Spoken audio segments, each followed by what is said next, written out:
Vrinda. Jai Jai Jai Shri Jai Shri Caitanya, Jai Chaitanya, Nityananda, Jai Advaita Chandra, Jai Gaura Jai Bhakta Gaura Bhakta Vrinda. Vrinda. So we continue reading from teachings of Lord Chaitanya. Coming to chapter 30 today, the transcendental pastimes of Radha and Krishna. Can someone please read? Yeah, I can read chapter 30, right? You said?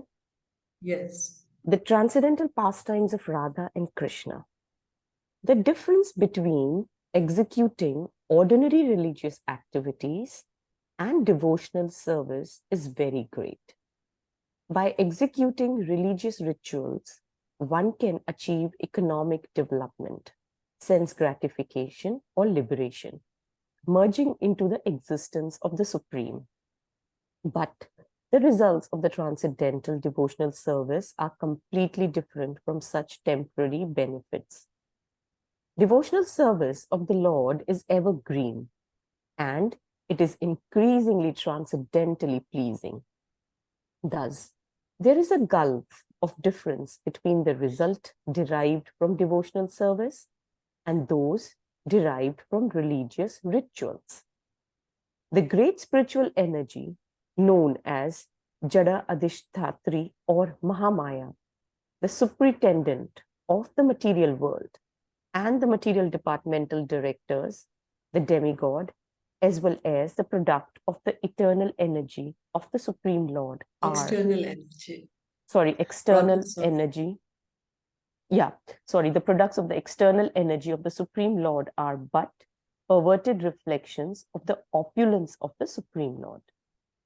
The demigods are actually... Your voice is breaking. Really? You cannot hear me? Your voice is... Now, can you hear me? And again it's getting fade. Now we can hear you. Yeah. You can hear me now? Okay. Yeah. The demigods are actually order carriers of the Supreme Lord, and they help manage the material creation. In Brahma Samhita, it is stated that the working of the supremely powerful superintendent Durga are but shadowy indications of the working of the Supreme Lord. The sun works just like the eye of the Supreme Lord, and Brahma works just as the reflected light of the Supreme Lord. Thus, all the demigods, as well as the external energy herself, Durga Devi, and all the different departmental directors are but servants of the Supreme Lord in the material world. So here, Lord Chaitanya, well, I'm not sure it should be Rāmānanda Rāya speaking, right? Because Rāmānanda Rāya who has been speaking earlier. Yeah. You can go to that. So, okay. So then now the discussion is coming to what is the difference between ordinary religious activity and devotional service. By executing ordinary religious activity means some pious activity, some activity which is said in the scriptures as pious, some rituals that will give us economic development. It's more opulence, more money, more influence, more power. Why? To enjoy our senses more. And then ultimately, liberation and merging into the Brahman. But, like doing charity also, right? That comes under this. Correct? Yeah. Charity also comes under this. It comes charity, austerity, penance, all these things, these religious rituals. So one can reach up to the Brahman. But when one engages in devotional service to the Lord, which begins by hearing and chanting, the results are completely different. Because the result we are getting by doing some religious ritual is temporary. Sure, for some time we will enjoy much. For sure, for some time there'll be great opulence. Sure, for some time we'll have that feel good. But again, that's going to end much sooner than we expect that it. And we will find ourselves probably in the same position or in a lower position. But the results that we get from devotional service, they never end. They are eternal because it's spiritual. So the results are also spiritual.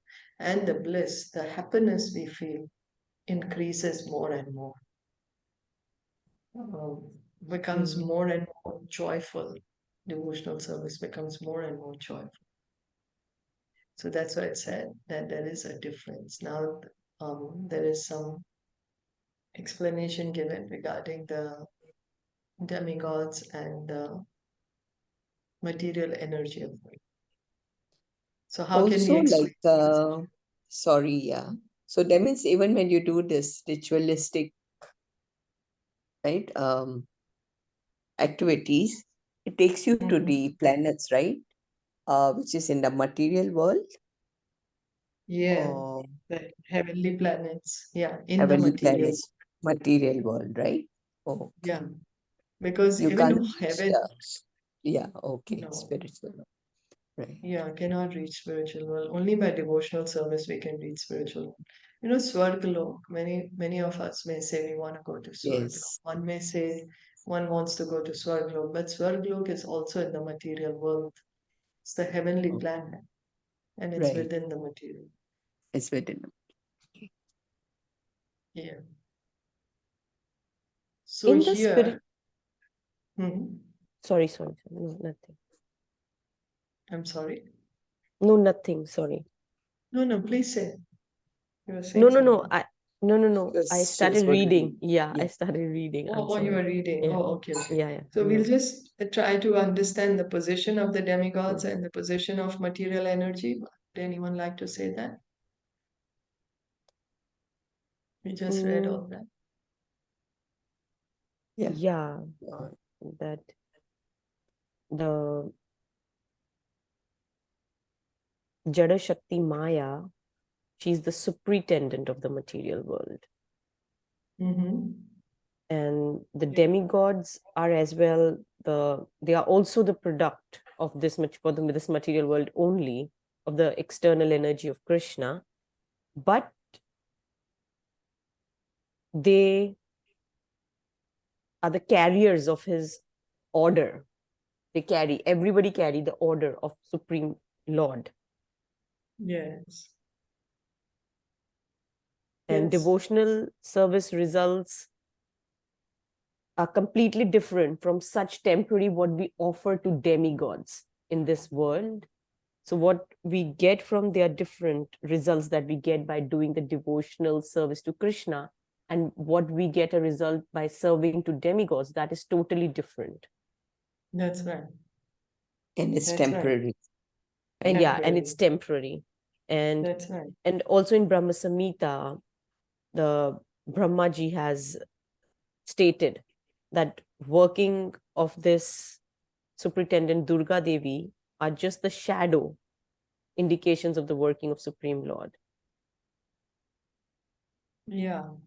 So the demigods and Durga Devi, they are all servants of Krishna. Yeah. On his order, they are given the authority to be in these positions, whatever positions that they are in. And they are all Mhm. working under the supreme control of Lord Krishna. Right. Okay. They are like the agents, Agents, that's right. right? Mhm. Yeah. Okay. The administrators of this universe. As we have administrators in the government, the different politicians. Mm. So the demigods are also living entities. They're also living entities, Jiva Shakti. They're, of course, qualified to be in that post to occupy. Like one has to be very occupied to become chief minister, no, of a particular Yes. state. Yeah. So, like that. So, these are posts. Lord Brahma, it's a post. Yeah. Very qualified living entity is appointed by Krishna personally to become Brahma. Like that. But yes, the results the benedictions or the blessings that we get by worshipping demigods are also temporary. But the results that we get by worshipping Krishna, they are eternal. Devotional service results are eternal. You continue to read. In the spiritual world, there is another energy, the superior spiritual energy or internal energy, which acts under the direction of Yogamaya. Yogamaya is the internal potency of Supreme Lord. She also works under the Lord's direction, but she works in the spiritual world. When the living entity puts himself under the direction of Yogamaya, instead of Mahamaya, he gradually becomes a devotee of Krishna. Yet, those who are after material opulences and material happiness place themselves under the care of material energy, Mahamaya, or under the care of the material demigods like Lord Shiva and others. In Srimad Bhagavatam, it is found that when the gopis of Vrindavan desired Krishna as their husband, they prayed to the spiritual energy, Yogamaya, for the fulfillment of their desire. In the Saptasati, it is found that the king, Surata, and the merchant named Samadhi worshipped Mahamaya for material opulence. Thus, one should not mistakenly equalize Yogamaya and Mahamaya. Yogamaya is the spiritual energy, Mahamaya, the material energy. And we, the living entity, we are called the marginal energy. And we have a choice whose shelter we want to take. Sometimes we are taking shelter of spiritual energy, and sometimes we are taking shelter of material energy. Material energy.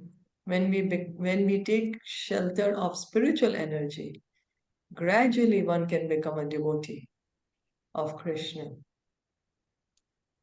And when one takes shelter of material energy, then one continues to stay in the material world. So, of course, here Prabhupada is mentioning that when the gopis prayed for Krishna as their husband, they prayed to Yogamaya. So we should understand the difference between Yogamaya. So was it because they were in Vrindavan? They were praying in Vrindavan. And so Vrindavan has the Yogamaya covering? Oh, but they are gopis. They are devotees of Krishna. So that's why they're praying to Yogamaya. Oh, okay. Yeah. Because they went to Katyani, right? Yeah, Katyayani. And they're praying to her.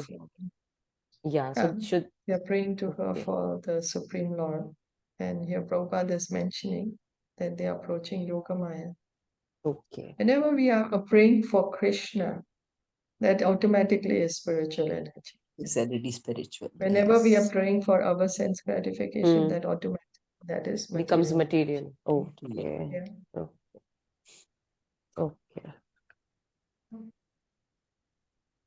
Okay.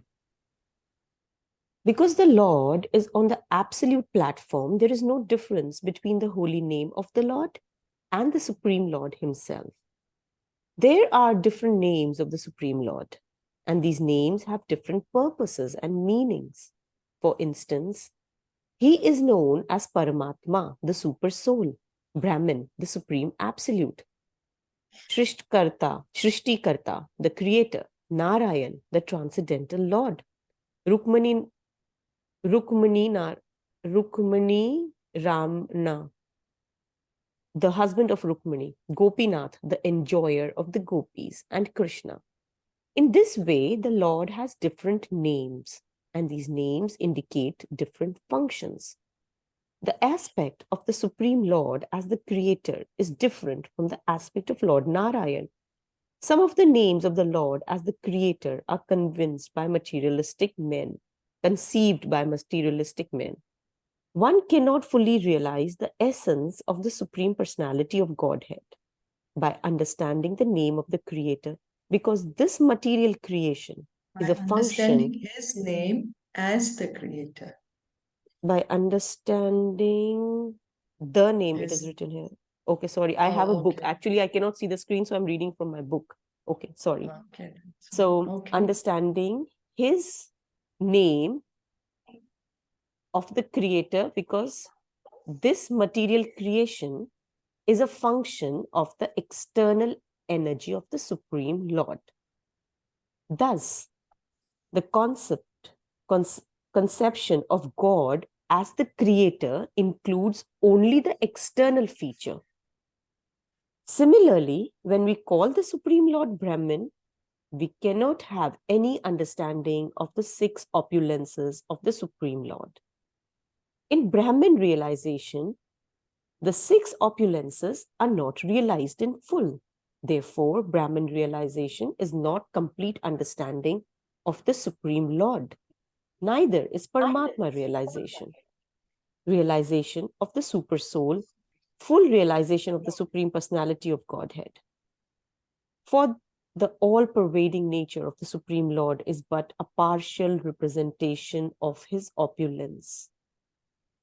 So the Lord has so many names, and each of his names, they're not different than Krishna. Why? Because he's on the absolute platform, on the spiritual platform. There is no difference between the name and the person. Nam and Nami, they are the same. The name and the person are same. Krishna and his name is the same. We are not able to understand. Why? Because in the material experience, name is completely different than the person. Name is different than the object in the material world, but on the spiritual platform, absolute platform, there's no difference. So here, of course, it's being mentioned that there are different names, so many names: Paramatma, Brahman, Supreme Absolute Truth, the Creator, the Transcendental Lord, Narayan, Rukmini Ramana, husband of Rukmini, enjoyer of the gopis, Gopinath, and Krishna. So many names. But if we understand him as the creator, if we call him only Shrishtikarta, creator, we cannot understand his complete opulence as Krishna, as the master of the gopis. Because we'll just understand him as the creator of the material world. We won't be able to understand his complete opulence. Also, when we are calling him the Brahman, we are not able to understand. He's a person. He has pastimes. He has so many loving devotees. He has a beautiful form. He plays the flute. So our understanding becomes limited to that. So the names that Krishna, like addressing Krishna as Gopinath, Gopal, Govinda, Yashodananda, those are the names that give us complete understanding of the absolute truth. Krishna, these names. We can read further. Yeah, okay. Even the transcendental relationship experienced by a devotee of Narayan in Vaikuntha is incomplete, in that it is not realization of a relationship with Krishna in Golok Vrindavan. The devotees of Krishna do not relish devotional service to Narayan because devotional service to Krishna is so attractive that Krishna's devotees do not desire to worship any other form. Thus, the gopis of Vrindavan do not like to see Krishna as the husband of Rukmani, nor do they address him as Rukmani Ramana.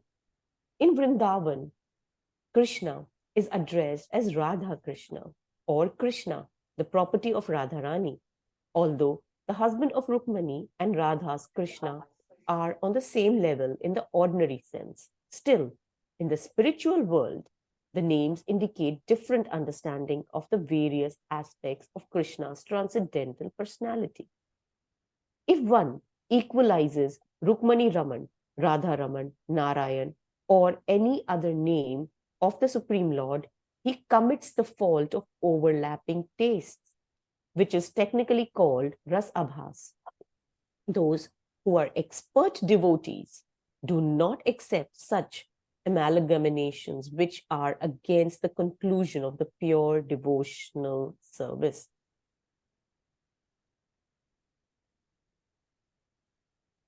Less intelligent men think such discrimination is bigotry.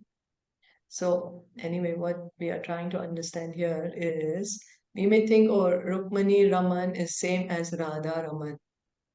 Yes, same, but also different. Why? Because the ras is different. The complete understanding of Krishna is understanding Radha Krishna. The complete understanding. Whereas Rukmani Raman will have, we cannot understand Krishna's relationship in Vrindavan with the Brajvasis by that. We can reach up to Dwarka understanding its relationship with his wife, as a king, as a politician. But when it comes to Vrindavan and Brajvasis, that's the complete understanding of Krishna. So to people like us, it may seem, oh, it's the same, what's the difference? But the pure devotees, they understand that, no, there is a difference. And we cannot commit such rasabhas, overlapping taste, because the ras is completely different. Rukmani, the ras is different. Radharani's ras is different with Krishna. And of course, the devotees of Krishna, they want to go to Vrindavan. They are not even satisfied with reaching up to Vaikuntha, although it's so difficult to reach up to Vaikuntha. You know, it's the spiritual world. One is in the spiritual body. But the devotees of Krishna, they want to be with Krishna, to have this relationship with Krishna. So they don't even want to go to the other Vaikuntha planets and associate with Lord Narayana. Any comments or questions? So beautiful.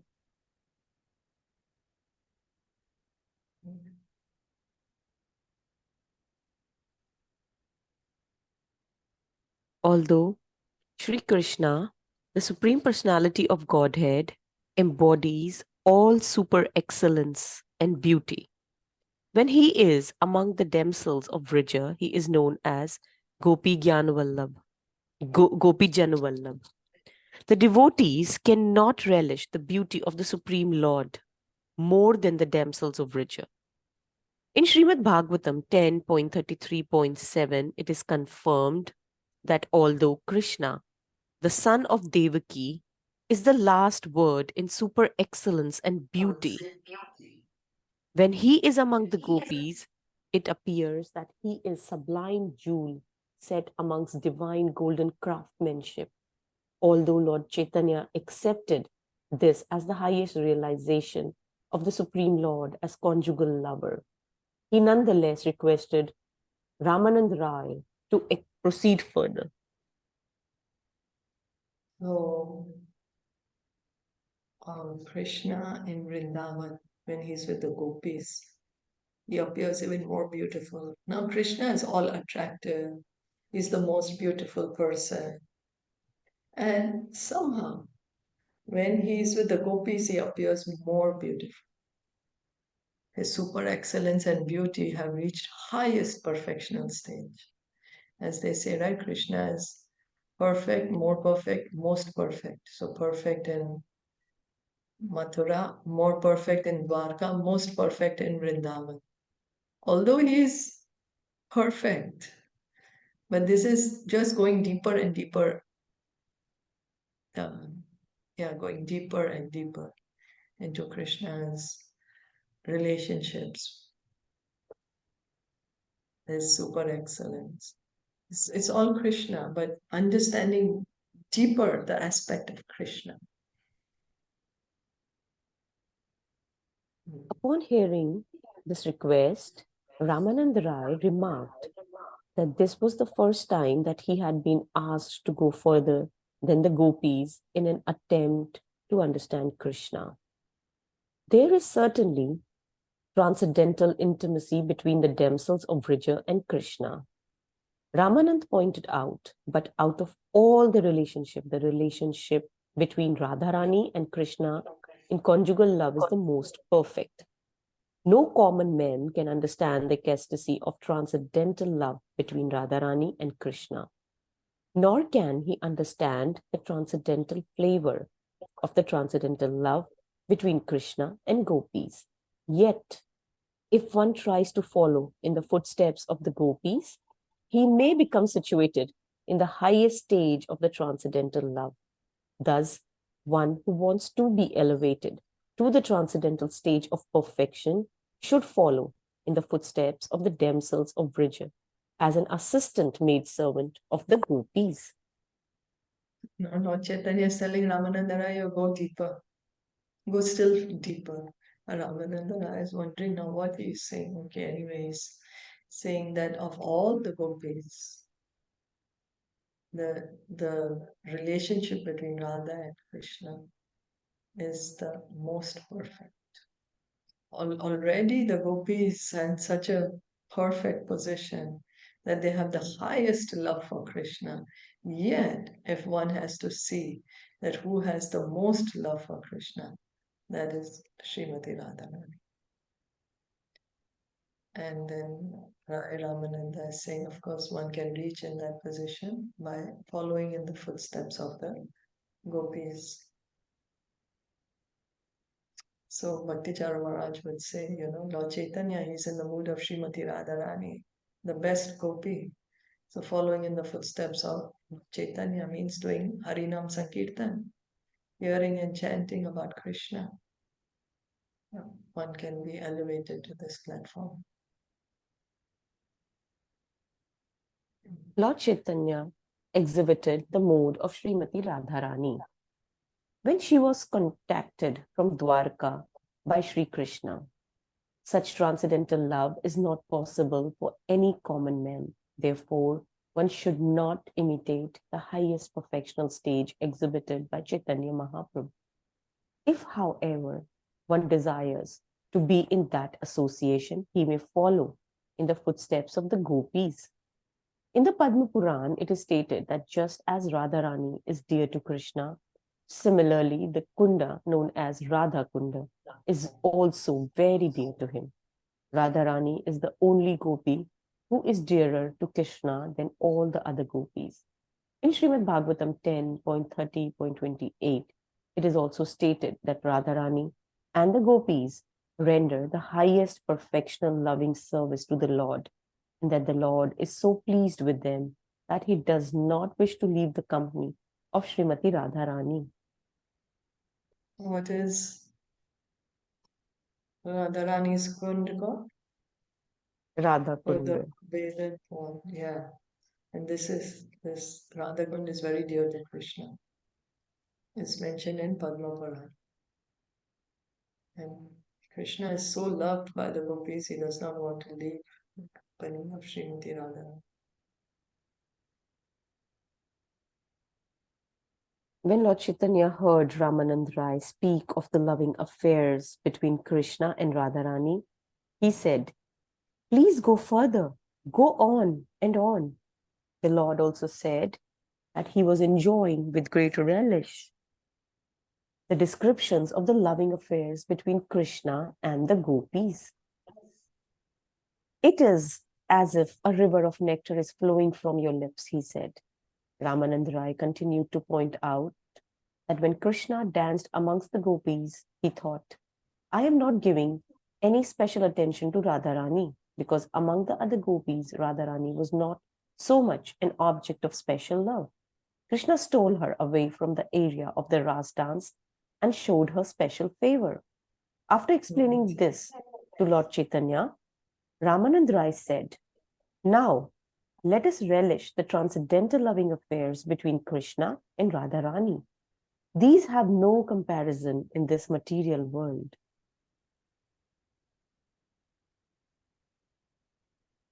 So, that becomes something longer. Okay, so we can stop here Okay. and we can continue to read tomorrow the loving affairs of Radha and Krishna. Of course, it's mentioned that ordinary people cannot understand actually, and it's only the truly liberated persons who can actually understand the affairs between Radha and Krishna. We conditioned souls are not able to approach them, but of course, hearing about them is for our own purification. So Chaitanya Mahaprabhu ki jai, Srila Prabhupada ki jai, Gaur Jai. Bhakta Vrinda ki jai, Krishna.